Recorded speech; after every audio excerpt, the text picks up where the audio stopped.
साधना, सत्संग, ध्यान, मनन, चिंतन, बहुत सारे शब्दों से आप लोग परिचित हैं। और यहाँ कुछ लोग विरक्त हैं, बाकी सब लोग गृहस्थ हैं। गृहस्थ जीवन आरंभ कहाँ से होता है, ये प्रश्न है। और अपने अपने हिसाब से अगर सबको माइक दे दिया जाए तो भिन्न भिन्न उत्तर सबके जेहन में होगा। लेकिन मैं जहाँ तक समझता हूँ और शास्त्रों में जो वर्णन है उसके अनुसार गृहस्थ जीवन आरंभ होता है विवाह से। जब तक आदमी विवाह नहीं करता है तब तक उसे आप गृहस्थ नहीं कह सकते हैं। उसके पहले वो स्वतंत्र है, चाहे तो विवाह करे और चाहे तो विवाह न करे। हमारे भारत में विवाह एक संस्कार है। भारत के बाहर लगभग 8 देशों में मैं घूम कर देखा मैंने, उन देशों में विवाह की परंपरा नहीं है। भारत में जिस तरह से रीत रिवाज से और शास्त्रोक्त विधान से विवाह संस्कार को संपन्न किया जाता है, बहुत बगल में, आपके जस्ट बगल में मलेशिया है, बहुत निकट में आपके 5-6 घंटे की फ्लाइट होगी थाईलैंड है, वहाँ विवाह की प्रथा नहीं है। और आपको आश्चर्य होगा कि गृहस्थ जीवन की परिभाषा उन देशों में लोग जानते नहीं है। बस जिस लड़की से मन मिला उसको घर में रख लिए, बच्चे हो गए। अब बच्चे जब 22 बरस के हो जाते हैं तो कुछ लोगों के बीच में बच्चों को बिठा करके कह दिया जाता है, अब तुम स्वतंत्र हो 22 बरस के बाद, अब आज से हमारी कोई जिम्मेदारी नहीं है तुम्हारे लालन पालन के लिए। और हमारे यहाँ हर चीज विधान से होता है। विवाह का विधान, पहले तो विवाह तब होता था जब माता पिता लड़के लड़की को देख लेते थे, और अब धीरे धीरे विवाह की विधा बदलती जा रही है।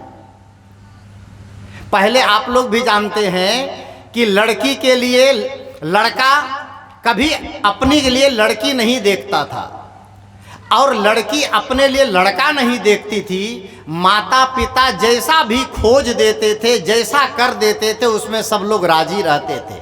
लेकिन अब आजकल विवाह का ढंग बदल गया है, विवाह की परिभाषा बदलती जा रही है। पहले आजकल एक शब्द चला है प्रेम विवाह, सुने हैं सब लोग? प्रेम विवाह, उसको इंग्लिश में कहते हैं लव मैरिज। लव मतलब प्रेम, मैरिज मतलब विवाह, शादी। ये प्रेम विवाह जब से चला है तब से अरेंज मैरिज, अर्थात माता पिता के अनुसार खोज करके विवाह करने की परंपरा थोड़ी कम हो गई है, और शहरों में तो खत्म होती जा रही है। ये एक तरह से हमारी संस्कृति का विनाश होता जा रहा है, विलोप होता जा रहा है। हमारी मर्यादा, हमारी परंपरा विलुप्त होती जा रही है। लेकिन उस मुद्दे पर मैं चर्चा नहीं करूंगा कि आप प्रेम विवाह करते हैं कि आप तालमेल वाली विवाह करते हैं। मैं तो ये कहने जा रहा हूं कि विवाह से गृहस्थ जीवन आरंभ होता है। आप कैसे भी विवाह करें। अब प्रश्न होता है विवाह कहते किसे हैं? गृहस्थ जीवन तो आरंभ हुआ, पर विवाह की परिभाषा क्या है? ध्यान दीजिएगा।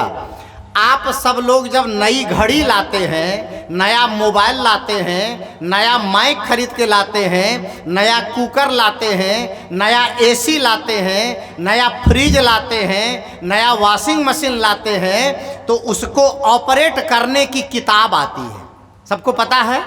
निर्देश पुस्तिका कहते हैं, यूजर गाइड कहते हैं। उसमें लिखा होता है कि इस तरह से आप प्रयोग करेंगे तो यह सामान बहुत लंबे समय तक आपके घर में सुरक्षित रहेगा, खराब नहीं होगा।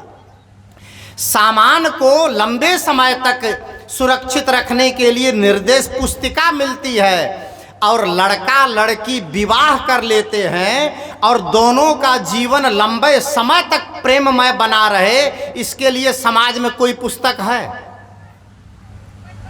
इसके लिए समाज में कोई निर्देश पुस्तिका है? इसके लिए समाज में कोई डायरेक्शन है? क्या इसकी जरूरत नहीं है?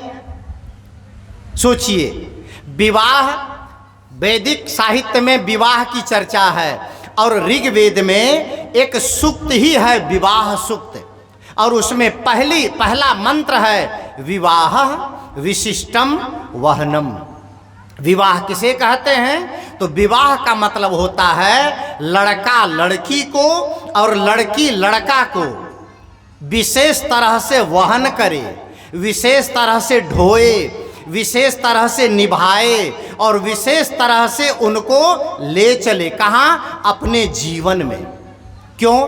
क्योंकि विवाह के पहले लड़का लड़की के विचार को नहीं जानता है, लड़का लड़की के स्वभाव को नहीं जानता है, लड़का लड़की के गुणों को नहीं जानता है, लड़का लड़की के रुचियों को नहीं जानता है, और ऐसे लड़की लड़के के गुण, रुचि, स्वभाव और संस्कार को नहीं जानता है। तो निभाना पड़ेगा, और निभाने के लिए बहुत कुछ जहर पीना पड़ता है, बहुत कुछ सहना पड़ता है, बहुत कुछ अपने अंदर में समेटना पड़ता है।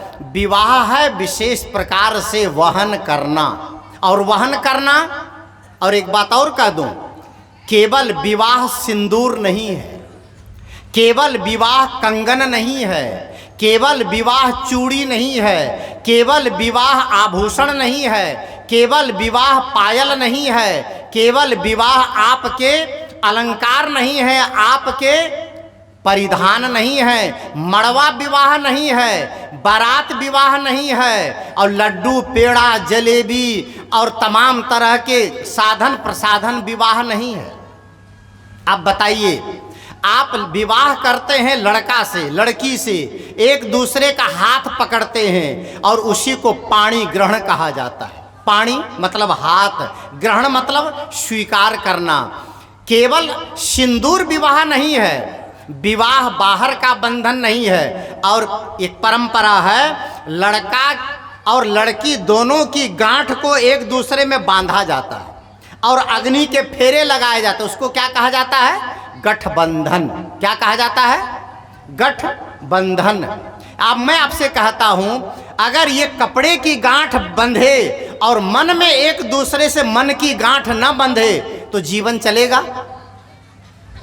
अगर मन से मन न मिले कि कपड़ा से कपड़ा मिल जाए, बिस्तर से बिस्तर मिल जाए, अन्न से अन्न मिल जाए, हाथ से हाथ मिल जाए, सीने से सीना मिल जाए, गला से गला मिल जाए, और मन से मन न मिले तो जीवन चलेगा? नहीं चल सकता है। मन का मिलन ही विवाह है। ये सिंदूर तो औपचारिकता है, ये गठबंधन औपचारिकता है। पहले मन से स्वीकार कर लिया जाता है कि आप मेरे हो और हम आपके हैं। ये मान लेना विवाह की परिभाषा है, निभाने की परिभाषा है। और अगर आप चाहते हैं कि ये विवाह जीवन भर, वैसे कवि ने व्यंग किया है, जब लड़की की शादी होती है ना, तो शादी के पहले लड़की की मांग एक होती, पूरा बाल पीछे की ओर रहता है। या डिजाइन में आजकल तो तरह तरह के डिजाइन भी चल गए हैं, बालों की तरह तरह की कटिंग होने लग गई है। आजकल तो पता नहीं चलता है, पीछे से देखो तो लड़का है कि लड़की है, पते नहीं चलता है, क्योंकि पहनावा सब एक जैसा हो गया है। और उसमें भी जब से ये जींस चला है तब से तो कहना ही बेकार हो गया। ये जींस जब से चला, टी शर्ट चला है, तब से तो परिधान ही बदल गया।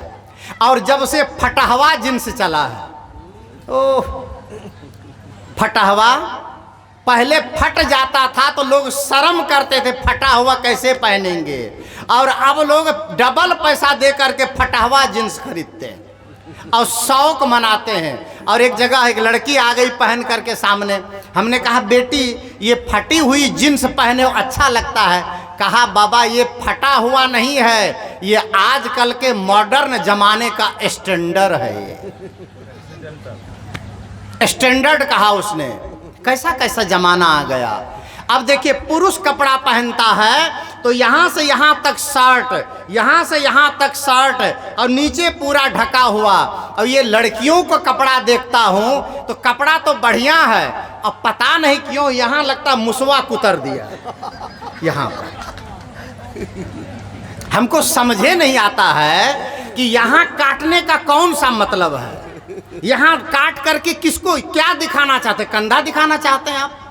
याद रखिए, आप अपने वस्त्रों का जब तक कंट्रोल नहीं करेंगे, आप अपने परिधान पर जब तक नियंत्रण नहीं करेंगे, तो समाज में शेर और भालू घूम रहे हैं, जहरीले कुत्ते घूम रहे हैं। अगर आप आमंत्रण देंगे अपने अंगों को खोल करके तो आप पर हमला हो जाएगा।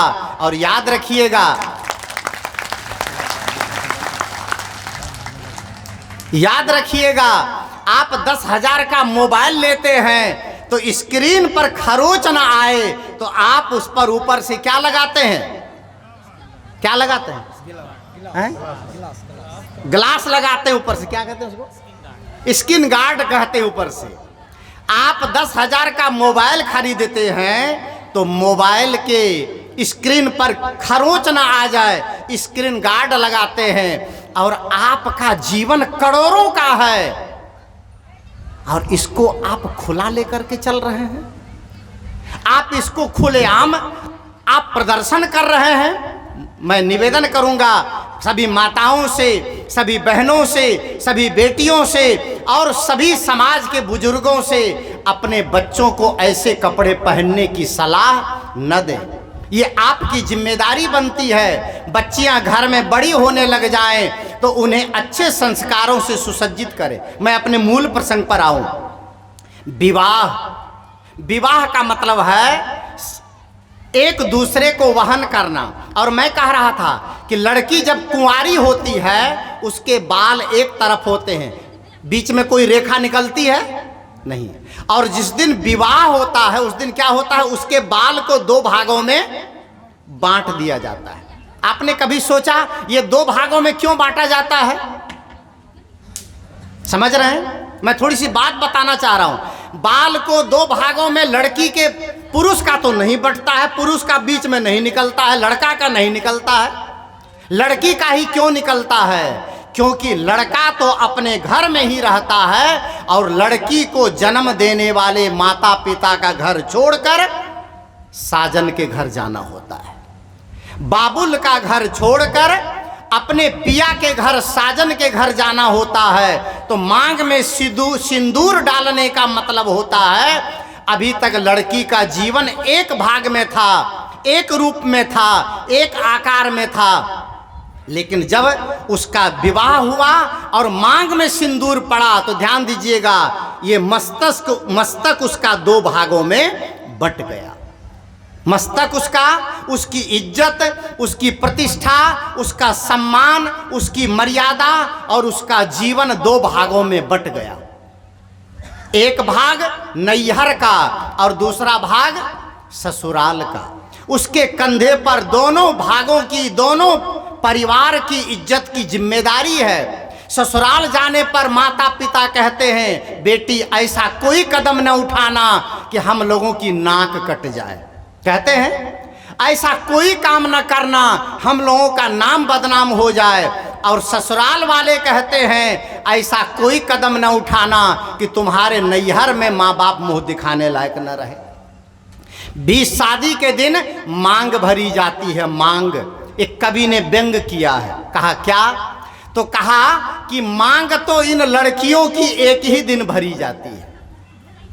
इन लड़कियों की मांग, ये मांग एक ही दिन भरी जाती है। विवाह के दिन, शादी के दिन, पानी ग्रहण संस्कार के दिन एक ही दिन मांग भरी जाती है। और उसके बाद जब इतनी बड़ी बड़ी मांग शुरू होती है जीवन में कि पुरुष कभी भर ही नहीं सकता है।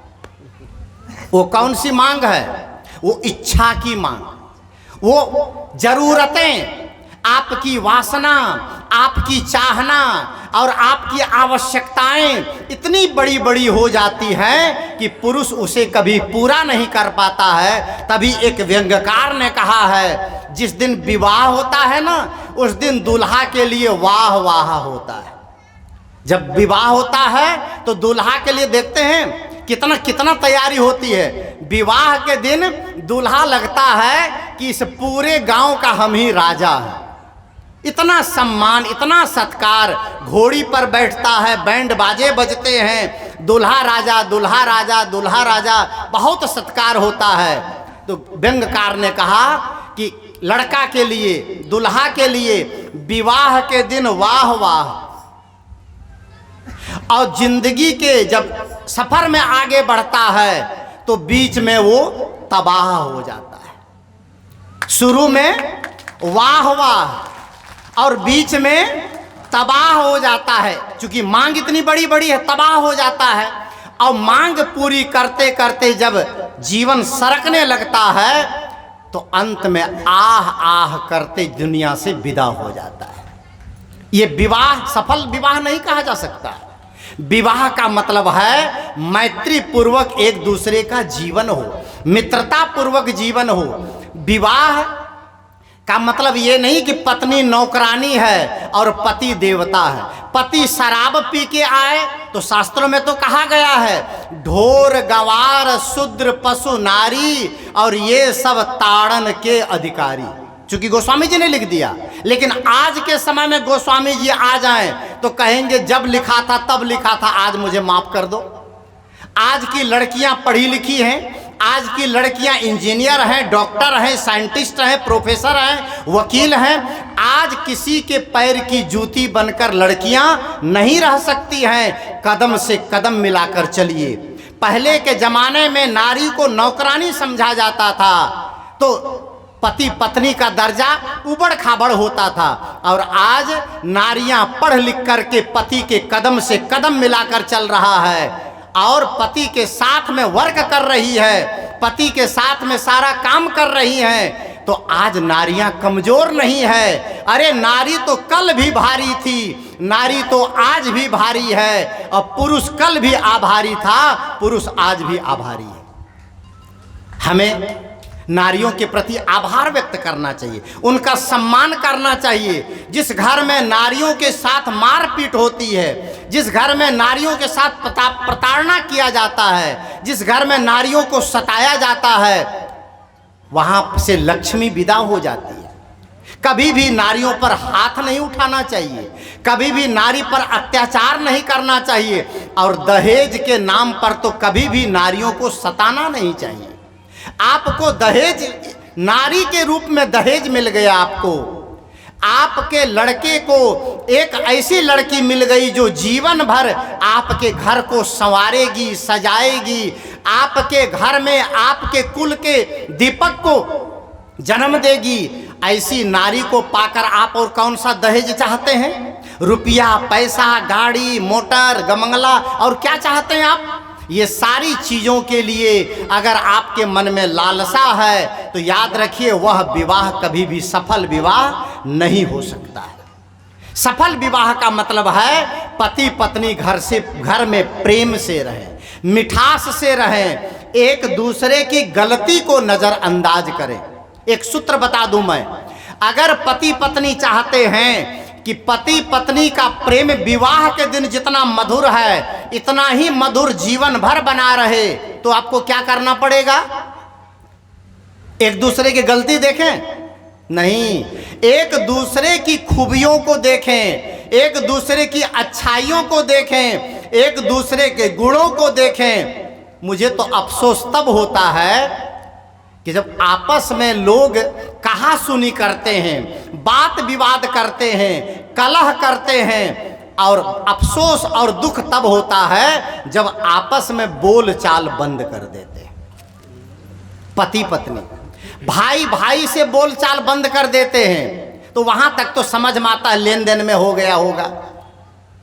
पड़ोसी पड़ोसी से बोल चाल बंद कर दे तो समझ में आता है, समधी समधी बोल चाल बंद कर दे तो समझ में आता है, सास बहू बोल चाल बंद कर दे तो समझ में आता है, और दूल्हा कन्या बोल चाल बंद कर दे तब,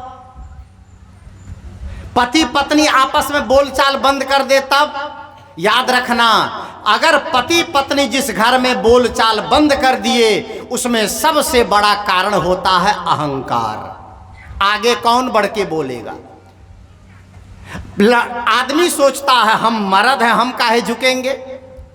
तो ये लड़कियां भी सोचती, महिलाएं भी सोचती है हम गरीब बाप की बेटी हैं, अगर ये नहीं बोलेगा तो नैहरे में गुजर कर लेंगे, बहुत धन संपत्ति है, नहीं बोलेगा तो हम झुकेंगे, तुम अगर चलोगे डाल डाल तो हम चलेंगे पात पात। लेकिन याद रखिए, अहंकार आदमी को तोड़ता है और विनम्रता आदमी को जोड़ता है। आप अपने घर में स्वर्ग का माहौल चाहते हैं तो आप अहंकारी न बने, आप सरल बने और विनम्र बने। एक कहानी मुझे याद आ गई। एक पति पत्नी में बोलचाल बंद हो गई, एक पति पत्नी में बातचीत बंद हो गई। और इस बात को ध्यान से सुन लें, अगर आपस का प्रेम समाप्त होता है तो प्रेम समाप्त होने का पहला इंडिकेशन, प्रेम समाप्त होने की पहला जो स्टेप है वह है घर में आपस की हंसी बंद हो जाती है, आपस का हंसना बंद हो जाता है। और दूसरा है बोलचाल बंद हो जाता है, और तीसरा है चूल्हा अलग अलग हो जाता है, और चौथा है फिर घर बट के रहता है। ये 4 स्टेप हैं प्रेम खत्म होने के। तो दूसरा है बोलचाल बंद होना। ध्यान से सुनिएगा, एक पति पत्नी किसी बात को लेकर के विवाद हुआ और दोनों में बोलचाल बंद हो गई, दोनों में बातचीत बंद हो गई। और बातचीत कितने दिनों तक बंद रही? तो साल भर तक दोनों बातचीत नहीं किए, साल भर तक आपस में बातचीत खत्म हो गई, बोलना बंद हो गया। पति सोचे पत्नी आगे बढ़ के बोले तो पत्नी सोचे पति आगे बढ़ कर के बोले, लेकिन दोनों का अहंकार टकराता था और साल भर तक दोनों की बातचीत चल नहीं पाई, हो नहीं पाई, संवाद खत्म हो गया। और सोचिएगा, विचारिएगा, जहां संवाद खत्म होता है वहीं से विवाद आरंभ होता है, जहां संवाद विलुप्त हो जाता है वहीं पर झंझट शुरू होता है। तो पति पत्नी में झंझट हुआ, बातचीत बंद हो गई, साल भर तक चला। साल भर के बाद पति को लगा कि ये पिघलने वाली नहीं है, अब लगता है हम ही को कुछ करना पड़ेगा। पति झुकना चाहा, लेकिन करे क्या? तो कैसे सीधे कहे? तो सीधे कहना सुनना मुश्किल हो गया। पति के दिमाग में आया कोई उपाय सोचते हैं, क्या पता ये उपाय काम कर जाए। तो सीधे तो बात कर नहीं सकते हैं, क्योंकि पति का मूंछ भी कड़ा रहता है और मन भी कड़ा रहता है, दोनों झुकता नहीं है जल्दी। तो उन्होंने सोचा कैसे करें। पति ने कोशिश किया, जेठ का महीना था, 12 बजे दिन में पति ने लालटेन जला लिया। पति ने क्या जला लिया? बोलिए जोर से।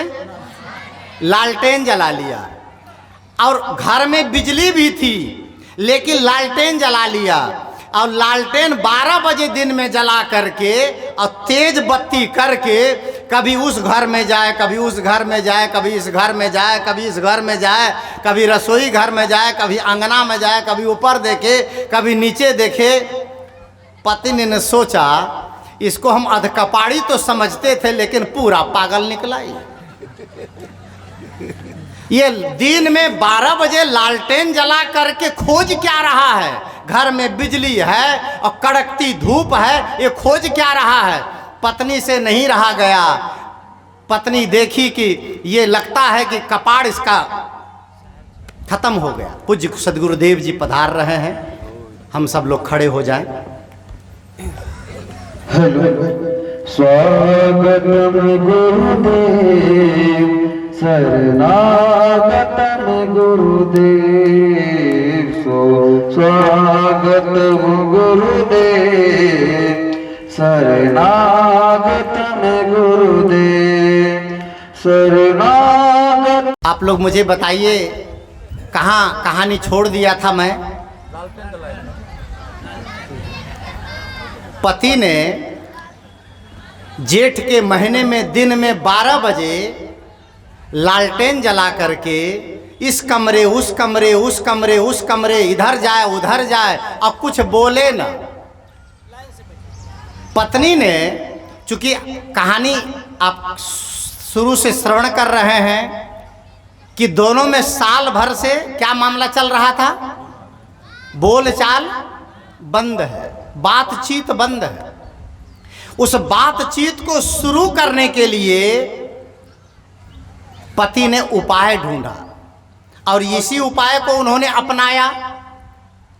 लालटेन जला करके खोज किया। पत्नी ने सोचा अधकपाड़ी तो ये था, हमको शुरू से मालूम था, लेकिन इतना पागल ये मुझे पता नहीं था। हमारा तो कर्म फूट गया। 12 बजे दिन में जेठ के महीने में घर में बिजली भी है, सूर्य के प्रकाश में ये लालटेन जलाकर खोज क्या रहा है?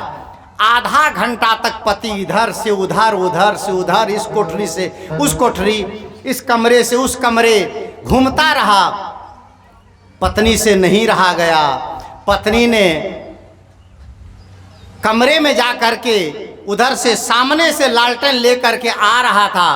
पत्नी ने सामने जाकर कहा, ऐ मूर्ख के बच्चे, ये 12 बजे दिन में लालटेन जला करके क्या खोज रहे हो? पति ने कहा, बस बस बस बस बस बस तेरी आवाज खोज रहा था, वो मिल गई। साल भर से इस घर में तेरी आवाज को तरस गया था, वह आवाज मैं खोज रहा था और वह आवाज आज मिल गई। बस लालटेन का काम पूरा हो गया। बंधुओं, ये तो एक कहानी है, ये घटना घटी है कि न घटी है, लेकिन आपस में अगर प्रेम घटता है तो आपस का संवाद खत्म होता है, और संवाद जब समाप्त होता है तो विवाद बढ़ता है, और जिस घर में विवाद बढ़ता है उस घर में बच्चों के संस्कार अच्छे नहीं होते हैं, उस घर में बुजुर्गों की सेवा नहीं होती है, उस घर में सद्बुद्धि नहीं आती है, और जिस घर में सद्बुद्धि नहीं आती है उस घर में संपत्ति का भी प्रवास नहीं होता है। क्योंकि बाबा गोस्वामी जी ने कहा है, जहाँ सुमति तहाँ संपत्ति।